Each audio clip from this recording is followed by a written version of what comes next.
jer kad ostariš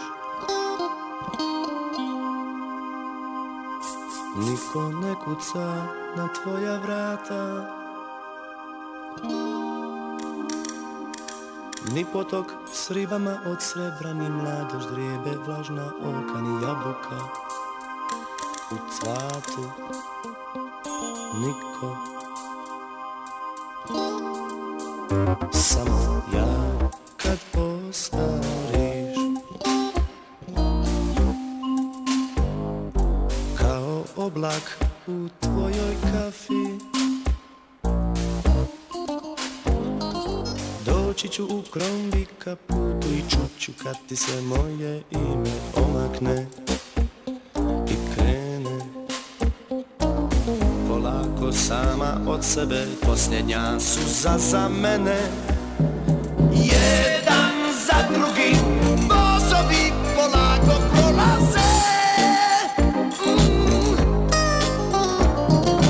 Kao i obično stavit ćeš kačune u prozore.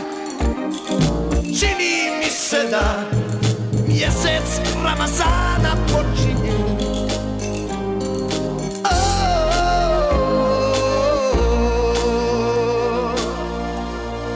Pomalo je tužno kada ostariš.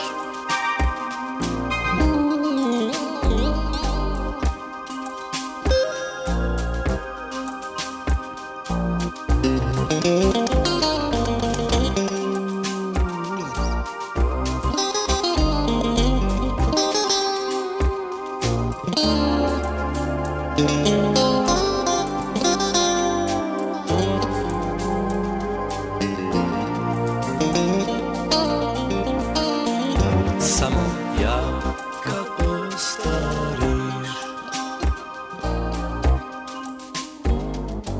kao oblak u tvojoj kafi,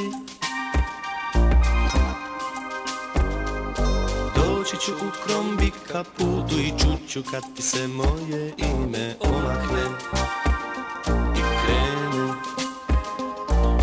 polako sama od sebe. Posljednja suza za mene,